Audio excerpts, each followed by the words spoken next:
Il est 5 heures du matin, le soleil n'est pas encore levé sur Lomé, la capitale du Togo. Gilbert et son collègue sont pourtant à pied d'œuvre depuis bien longtemps. Ils sont arrivés au milieu de la nuit pour sonoriser cette immense église aux airs de hangar néo-gothique. Au Togo, la journée commence à l'aube, même le dimanche.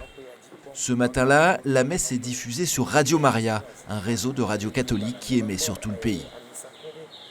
Gilbert est technicien animateur radio. Il est aussi bénévole. Son engagement est une façon de vivre sa foi, car au Togo, comme souvent en Afrique, la foi se vit à plein temps.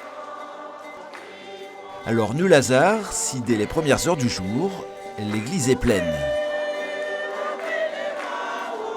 Ils sont près de 2000 ce matin-là, et des messes comme celle-ci, il y en aura 3 dans la matinée. Vous savez, ici, il y a la peur, il y a la souffrance, il y a la famine, il y a le chômage, il y a les difficultés de tout genre, il y a la magie, il y a la sorcellerie. L'église devient ce lieu, cet hôpital, un refuge donc pour toutes ces personnes-là qui sont en difficulté et qui se cherchent. Alors ils viennent à l'église s'ouvre pour les accueillir. Donc on les invite de plus en plus à la conversion. Là, c'est une autre paire de la manche, c'est un travail qui se fait progressivement. Donc au-delà de ce que vous voyez, le grand nombre, le nombre pléthorique, il y a un fond de spiritualité qui se révèle, mais qui demande encore assistance pour les conduire à la conversion véritable. La conversion véritable, ce qui frappe, c'est d'abord ce dynamisme et cette façon de s'affranchir des modèles.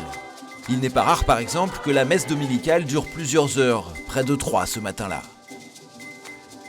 Et puis ici, l'église s'affiche sans complexe. La messe est diffusée sur des haut-parleurs, en direction des fidèles, mais aussi des voisins du quartier. Pour l'homélie, le curé descend dans l'assemblée avec les fidèles. Façon de s'adresser à eux, les yeux dans les yeux. Un modèle qui rappelle celui des églises protestantes évangéliques, très présentes en Afrique, ou celui du renouveau charismatique dont le père Emmanuel est proche. Chacun a son style.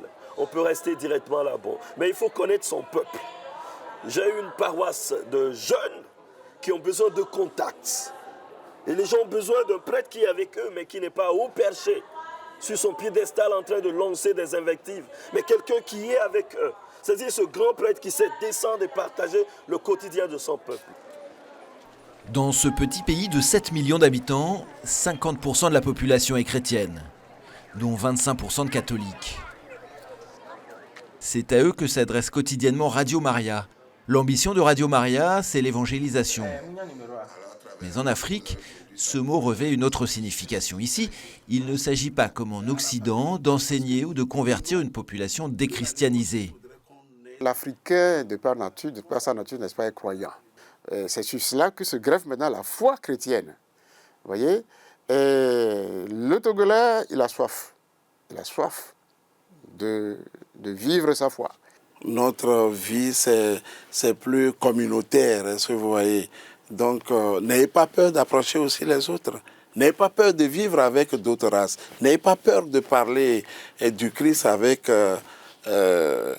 ton frère qui n'a pas le même langage ou bien la même langue que toi.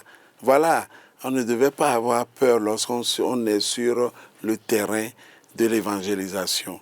Aller à cœur, parler avec l'autre. Ils ont 15 ou 16 ans, ils sont lycéens à Lomé.